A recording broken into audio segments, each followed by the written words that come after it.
नमस्कार दोस्तों, आपका स्वागत है ड्रीम बिग ऑडियो में। आज हम सीखेंगे कि लीडर की तरह कैसे बात करें। सोचिए, आपके शब्दों की ताकत ही आपकी पहचान बनाती है, चाहे टीम के सामने हो, मीटिंग में या रोजमर्रा की जिंदगी में।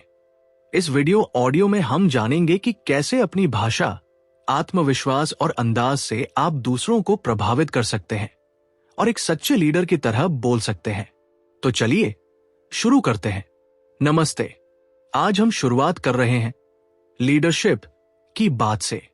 आप सोच रहे होंगे लीडरशिप का मतलब क्या है और क्या सच में हर टीम या हर व्यक्ति को इसकी जरूरत होती है। चलिए इसे आसान शब्दों में समझते हैं।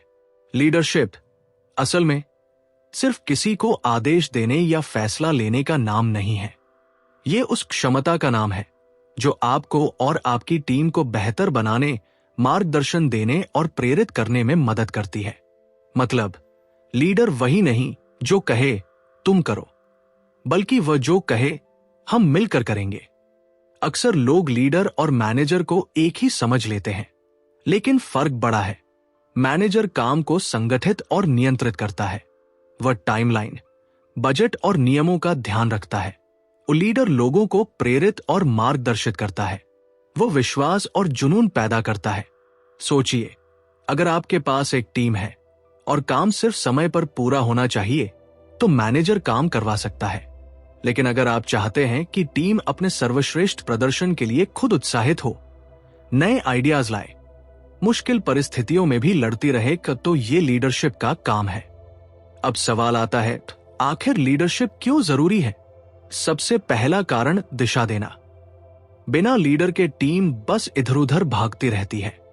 दूसरा, प्रेरणा और विश्वास पैदा करना। जब लोग भरोसा करते हैं कि कोई उनके लिए सोच रहा है, उन्हें सही रास्ता दिखा रहा है, तो उनका प्रदर्शन भी बढ़ता है। और तीसरा, संघर्ष और बदलाव में स्थिरता।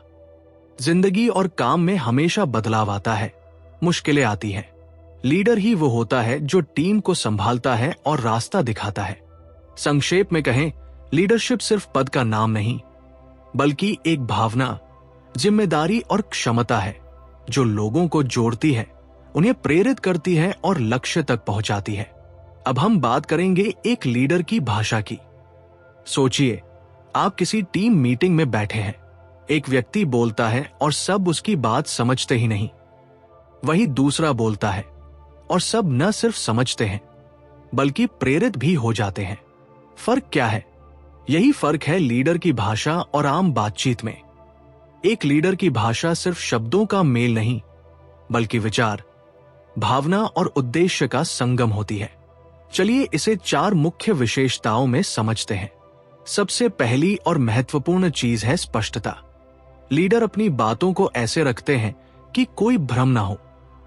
उदाहरण के तौर पर, किसी प्रोजेक्ट के लक्ष्यों के बारे में बोलते समय सिर्फ काम जल्दी पूरा करना है कहना पर्याप्त नहीं है, बल्कि कहना चाहिए, हमें यह प्रोजेक्ट अगले शुक्रवार तक पूरा करना है और इसके लिए हम 3 मुख्य कदम उठाएंगे। जब बात साफ और सीधी होती है तो टीम को समझने में आसानी होती है और काम सही दिशा में आगे बढ़ता है। दूसरी महत्वपूर्ण विशेषता है आत्मविश्वास। अगर आप अपने शब्दों में झिझक या असमंजस दिखाएंगे तो लोग आपके निर्णय पर भरोसा नहीं करेंगे। लीडर की आवाज में हल्का लेकिन स्थिर भरोसा होता है। उदाहरण के लिए, हम ये कर सकते हैं, कहने का अंदाज ऐसा होना चाहिए कि सुनते ही टीम को लगे, हाँ, हम ये कर सकते हैं। याद रखें, शब्द ही नहीं, आपकी आवाज और बॉडी लैंग्वेज भी आत्मविश्वास दिखाती है। तीसरी खासियत है उद्देश्यपूर्ण भाषा। लीडर कभी भी सिर्फ बातें नहीं करते। हर शब्द का एक उद्देश्य होता है, किसी को मार्गदर्शन देना, प्रेरित करना या समाधान की ओर ले जाना। उदाहरण के लिए, सिर्फ कहना, चलो काम शुरू करें, पर्याप्त नहीं है। कहना चाहिए, आइए हम आज इस लक्ष्य को हासिल करने के लिए 3 कदम उठाएं, ताकि कल हम टीम मीटिंग में परिणाम दिखा सके। इस तरह हर बात में उद्देश्य और दिशा दोनों दिखाई देती है। और अंत में सकारात्मकता। लीडर की भाषा में हमेशा उम्मीद और प्रेरणा छुपी होती है। मुश्किल समय में भी लीडर टीम को कहता है, ये चुनौती हमें मजबूत बनाएगी, या हमने इससे पहले भी मुश्किलें पार की हैं, ये भी पार करेंगे। सकारात्मक भाषा न सिर्फ भरोसा बढ़ाती है, बल्कि टीम की ऊर्जा और उत्साह को भी बनाए रखती है। तो याद रखें, एक लीडर की भाषा स्पष्ट, आत्मविश्वासी, उद्देश्यपूर्ण और सकारात्मक होती है। यही 4 गुण आपकी बातों को सिर्फ शब्द नहीं, बल्कि शक्ति और प्रेरणा बना देते हैं। अब हम एक बहुत ही मजेदार और शक्तिशाली विषय पर आते हैं, शब्दों का चयन और उनका प्रभाव। सोचिए, आप किसी मीटिंग या टीम डिस्कशन में हैं। आप क्या बोलते हैं वही आपकी सोच, आत्मविश्वास और लीडरशिप को दिखाता है। शब्द सिर्फ आवाज नहीं होते, वे भावना, प्रेरणा और ऊर्जा भी पहुंचाते हैं। तो चलिए समझते हैं कि एक लीडर अपने शब्द कैसे चुनता है और उनका असर क्या होता है। सबसे पहला नियम, सटीक और सरल शब्द। जटिल शब्दों और लंबे वाक्यों का भ्रम पैदा करने वाला असर हो सकता है। लीडर ऐसे शब्द चुनता है जो स्पष्टता, उद्देश्य और भरोसा लाए। उदाहरण के तौर पर, किसी लक्ष्य को लेकर बोलते समय, गलत, संभवतः हम इस प्रोजेक्ट को अगले हफ्ते पूरा कर सकते हैं। सही, हम इस प्रोजेक्ट को अगले शुक्रवार तक पूरा करेंगे और इसके लिए 3 कदम उठाएंगे। देखा आपने, केवल शब्द बदलने से टीम का भरोसा और ऊर्जा दोनों बढ़ गए। दूसरा महत्वपूर्ण तत्व है प्रेरणा। लीडर सिर्फ निर्देश नहीं देते, बल्कि लोगों को उत्साहित करते हैं। शब्द ऐसे चुने जो टीम को विश्वास और उम्मीद दे। उदाहरण, हम कर सकते हैं और हम मिलकर हर चुनौती पार करेंगे। ये सिर्फ शब्द नहीं, बल्कि टीम में ऊर्जा और आत्मविश्वास पैदा करते हैं। सही शब्द चुनकर आप लोगों के अंदर वो विश्वास जगा सकते हैं कि हम ये कर सकते हैं, हम सफल होंगे। अब थोड़े रियल लाइफ उदाहरण देखें। महात्मा गांधी, उन्होंने हमेशा सरल और स्पष्ट भाषा का इस्तेमाल किया। उनका संदेश था, सत्य और अहिंसा से बड़ी ताकत कुछ नहीं। शब्द इतने साधारण मगर असरदार थे कि आम आदमी से लेकर नेता तक सभी उन्हें समझते और मानते थे। डॉ. APJ अब्दुल कलाम, उनकी भाषा में हमेशा प्रेरणा थी। छात्रों से बात करते समय वे कहते थे, सपने वो नहीं जो हम सोते समय देखते हैं, सपने वो हैं जो हमें सोने नहीं देते। शब्दों ने हजारों युवा को लक्ष्य की ओर बढ़ाया। नरेंद्र मोदी, उनके भाषणों में स्पष्टता और उद्देश्य दोनों दिखाई देते हैं, जैसे सबका साथ, सबका विकास। सिर्फ 4 शब्द, लेकिन पूरी सोच और नीति का संदेश। तो याद रखें, शब्द सिर्फ संचार का माध्यम नहीं, बल्कि लीडरशिप का हथियार है। सही शब्द चुनें, प्रेरक भाषा अपनाएं और उदाहरण से सीखें। शब्दों का असर केवल सुनने वालों पर नहीं, बल्कि आपके आत्मविश्वास और नेतृत्व क्षमता पर भी पड़ता है। अब बात करते हैं उस हिस्से की जो शब्दों के बिना भी बहुत कुछ कह देता है, यानी बॉडी लैंग्वेज। सोचिए, कभी आपने किसी से देखा होगा कि वह बोल तो कुछ नहीं रहा, लेकिन उसकी आंखों में उत्साह, हाथों की हरकतों में ऊर्जा और चलने फिरने के अंदाज में आत्मविश्वास झलक रहा था। यही है बॉडी लैंग्वेज का जादू। एक लीडर की बात तभी पूरी तरह असरदार होती है जब उसके शब्द और बॉडी लैंग्वेज साथ मिलकर संदेश पहुंचाए। सबसे पहला और अहम हिस्सा है आंखों का संपर्क। जब आप किसी से बात कर रहे हो, उसकी आंखों में देखकर बात करें। यह सिर्फ ध्यान देने का संकेत नहीं, बल्कि भरोसा और आत्मविश्वास भी दिखाता है। उदाहरण के तौर पर, टीम मीटिंग में अगर आप हर किसी की आंखों में देखते हुए उनके विचार सुनते हैं और जवाब देते हैं, तो लोगों को लगेगा कि आप उनकी बातों को गंभीरता से सुन रहे हैं। यह आपकी बातों को प्रभावी बनाता है। दूसरी महत्वपूर्ण चीज है हाथों का उपयोग। हाथों की हल्की हरकत, जैसे किसी बिंदु को समझाते समय हाथों का खुला अंदाज या किसी विचार को जोर देने के लिए हाथ उठाना, ये सब शब्दों को और असरदार बनाता है। लेकिन ध्यान रखें, हाथ बहुत ज्यादा हिलाए या झटके नहीं। संयमित और स्पष्ट हाथों की गतिविधि ही लीडरशिप की शक्ति दिखाती है। तीसरी और आखिरी चीज है खड़े होने और चलने का तरीका। सीधा खड़े होना, कंधे खोलकर और हल्की मुस्कान के साथ चलना, ये सब आत्मविश्वास और नियंत्रण दिखाता है। लीडर कभी भागते या झुके हुए नहीं दिखते। उनका चलना और खड़े होने का अंदाज बताता है, मैं इस स्थिति को संभाल सकता हूं और आप मुझ पर भरोसा कर सकते हैं। साधारण सी बात, लेकिन असर बहुत गहरा है। शब्दों से भी ज्यादा प्रभाव पड़ता है। तो याद रखें, आंखों का संपर्क, हाथों की गतिविधि और खड़े होने चलने का तरीका, ये 3 चीजें आपकी बातों को सिर्फ शब्दों से नहीं बल्कि पूरी बॉडी के जरिए प्रभावशाली बनाती है। लीडरशिप सिर्फ कहने में नहीं, दिखाने में भी है, और बॉडी लैंग्वेज इसके सबसे शक्तिशाली हिस्सों में से एक है। अब हम बात करेंगे एक ऐसी कला की जो अक्सर अनदेखी रह जाती है, सुनने की कला।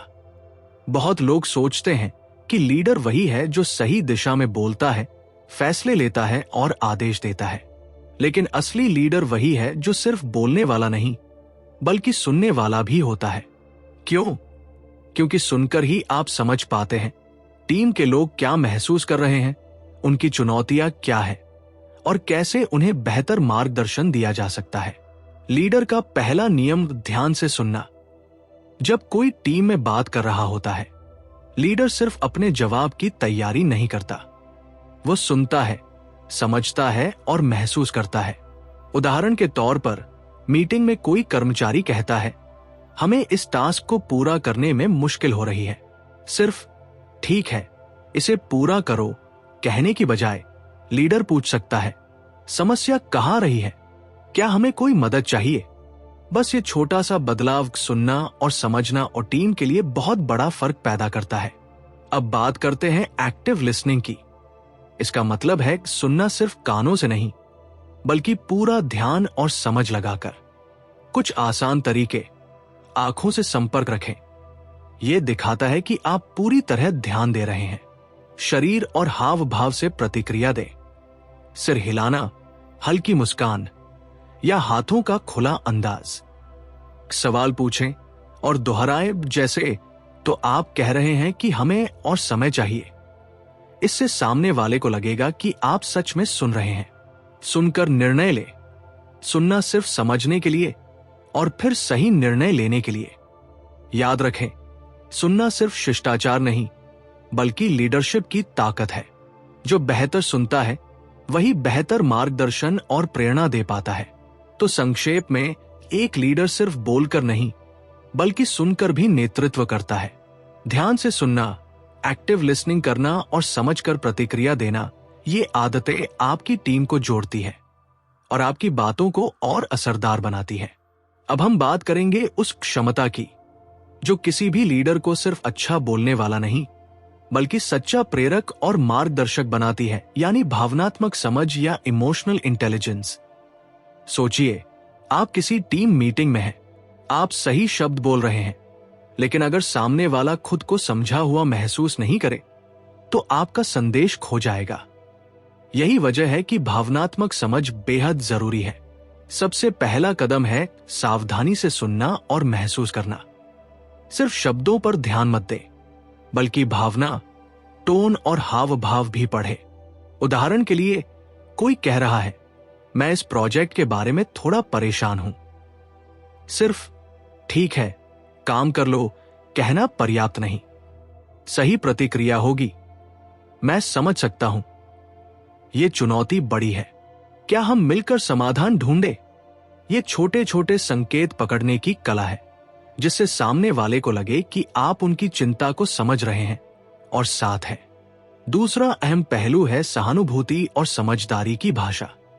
लीडर कभी भी सीधे आलोचना या आदेश से नहीं बोलते। उनकी भाषा में हमेशा सम्मान और समझ होती है।